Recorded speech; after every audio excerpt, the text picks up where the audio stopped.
Octopus is a restaurant in Thonglor that serves just tasting menus of Thai ingredients. So for us, it's about using the best quality ingredients that we can find, and we look all over Thailand to find the very best. What the name came from? I think it came from a couple of things. One is that the space here is very open, and when we walked inside, it reminded us a little bit of like an artist studio. So I think that one is that it fits the space, and the second is that the style of the cooking that we do here is very different than I think what's been done previously by using these Thai ingredients in a new way. It's very exciting. Can you talk and tell us a little bit about your unique concept of food in here? The idea is to not really classify ourselves as cooking for one type of food. Like, we're not an Italian or French or Japanese restaurant, obviously. We're about just thinking about the ingredient and then thinking about what we can do to make it a little bit better. So our job is actually pretty easy. We source the best ingredients that we can, and we put them together in a way that hasn't been done traditionally in Thai food. And the idea is just to let the quality of the product shine. Ryan, can you share with us where your food came from? We use a lot of suppliers from all over Thailand. So we use many coming from the north, from the Chiang Mai area, from Mae Hong Son, from Isan. There's a few that we use also in southern Thailand and around Bangkok, like Khao Yai. But they're really coming from all over Thailand. It's not one specific region. We have a lot of suppliers that will bring us products, and then every day someone from our team is also going to the market, sometimes twice a day. So here in Bangkok, we'll go to Otaka. I think the quality of the products is really great there. And we'll also occasionally go to Phong Tay, which has an amazing selection and some things that are really, really unique that we wouldn't find elsewhere. Can you share with us about your tasting menu, what you have available in here? Sure, we offer a 6-course tasting menu. That's an abbreviated version of our larger 9-course tasting menu. And we also have wine pairings available for both the 6-course and the 9-course tasting menu.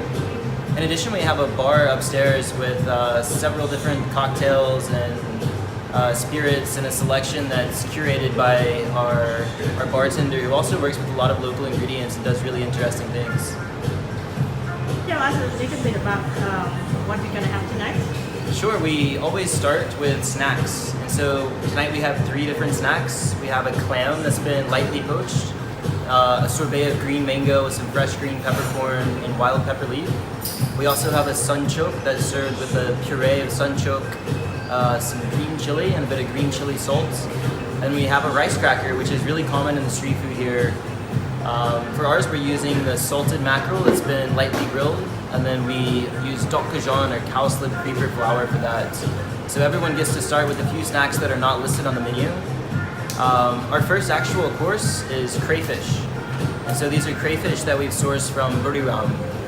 We have poached them, and then we coat the tail in a chili puree. We're using charred chilies with some coconut water, a bit of garlic. I have several interesting things on top of that. We use pickled dala flour coming from Chiang Mai, some somji, which we preserved, lemongrass hearts, and also a lime ash that we make from roasting these limes for like 2 days, blending it into a powder. So it is a bit bitter and smoky. It has a lot of savoriness and also a little bit of acidity from that lime as well. After the crayfish, we have toasted rice bread that we use 3 types of rice to make. So we use a red rice from Nan province. We grind our own flour here. So we'll toast that rice and blend it into a flour. In that dough, we add some sticky rice flour and a toasted rice water. This is really about using the local varieties of rice in different ways to make a bread, which is somewhat traditional in Western cuisine. We also serve this with a butter that we've cooked with jasmine rice and seasoned with some honey with kalkua, which gives it a really nice texture and aroma. And also some egg yolk, which has been salted, grated over the top. It's a bit like cheese, the way that we prepared this. So the bread is something that people really have been enjoying so far on this new tasting menu that we have. After the bread, we have sticky rice with crab. And so sticky rice is something that I really, really enjoy. Now we're cooking it in a crab stock. So it has a lot of aroma, it soaks up a lot of flavor. We mix some fresh crab meat with that and also make a sauce out of crab roe. We use a bit of turmeric, some tomatoes which we confit. These are really sweet, natural tomatoes from Kayai. We have poached them and confit them in a chili oil with a little bit of pickled turmeric. And we also fry chamwang leaf on top of that. So chamwang is something that's definitely sour and typically used in the soup, I believe, in northern Thailand. We found that frying those leaves, you get a crisp texture, but it has a little bit more complexity, I think. And we finish the dish with a dehydrated crab roe powder. So we use lots of different elements of crab and centering that around the sticky rice. After the crab, we serve a pork belly, and the pork belly is something that I think is a little bit different. First, we take the skin off, and we cook the skin and puff it, kind of like what might be dipped into nam prik in northern Thailand. So we confit the pork, we cook it sous vide actually for 12 hours, it's very tender, and we serve the crispy skin on top of the pork. We also have a sauce of tua nao, which is the fermented soybean coming from northern Thailand. To me, there's a very savory, umami depth of flavor to the soybean. We cook that with pork stock and some chilies, also coriander root, young ginger, a lot of aromats going into that sauce, dark palm sugar as well. And we serve it with jicama. So the jicama has been pickled with a coriander root vinegar. There's a piece of jicama that we grilled for like 2 hours and peeled. We've coated it with a coriander leaf sauce.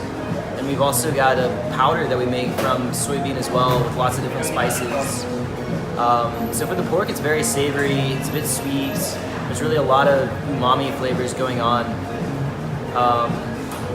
After the pork, we serve a duck breast, and the duck breast comes from Pak Chong province. We age it here for about a week also to concentrate the flavor a bit. And we serve that with Bengal currants and cabbage. Bengal currants is also known as karanda or momwang hao manalho is the Thai name for that. One of my favorite Thai things to say at the moment. So we do a few things with the duck. We glaze it in the sauce of momwang hao manalho, and we also have a jus that we make from the bones that's seasoned with fermented cabbage juice. On the side we have a puree of fermented cabbage. There's also some cabbage that we've roasted in the oven for a couple of hours, then seared, so it's caramelized and also tender. And we have the momwang nao manalho, which we have cut in half. We've cooked it in just a little bit of palm sugar, simple syrup with some chili and young ginger. And we season it with the chili and sugar spice mix that's really common on the street food. So, you know, a lot of times we do things that are different, but this is an example of something where we take the inspiration from the street food and use that chili and sugar and salt to balance out the acidity naturally of the Bengal currant, the karanda. The last of the savory dishes that we serve now is the Thai Wagyu Tenderloin. The Thai Wagyu is sourced from Buriram. There's several kind of farms out there that are raising these Japanese breeds, and to me the quality is very, very good. A little bit less fatty than what you would get in Japan.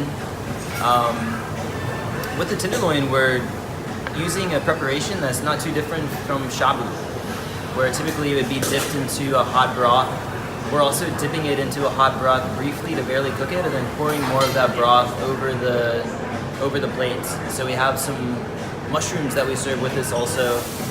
Every day it changes a little bit. So I think today we're using head pop or head top, which is the Thai truffle as we call it in English. Something really unique that bursts in your mouth when you have that bite. We also use different mushrooms from the Royal Projects. Some wild mushrooms coming from Isan, like Thai porcinis as we call them. Some of them I don't even have names in English, I'm not sure what they are, but we do choose different types of mushrooms. And we use tamarind to balance out that really heavy flavor of mushroom and beef. Not only in fresh tamarind leaf, but also using tamarind water to season the jus that we make, which is kind of the broth for our style of the shabu. We also have a puree of shiitake mushroom that we cook with a little bit of tallow and beef fat to give a little bit more richness to that dish. So that's the last of the savory. Then we have a quick palate cleanser, which is a dessert, or it's made of lychee. Lychee now at the peak of season, so it's very fragrant, very floral and aromatic. we get the lychee from Otako, and I think that's the best quality that I've come across. And we keep it pretty simple. We just slice the lychee and we serve it on top of shaved ice that we make from krachiap or roselle. So it's got that acidity, really bright floral flavor as well to match the lychee. And we use a bit of coconut cream that we've cooked with pandan and some palm sugar.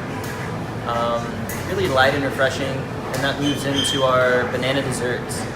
And with the banana desserts, there's been some inspiration taken from the bananas that are grilled over the street food. For this one, we have a banana that we coated in dried banana and then fried. On top of that is a smoked condensed milk caramel, and also some banana that we've aged here for a couple of months and then grated over the top. So it's really got a lot of complexity in that. And then the main plate is also several different preparations of banana.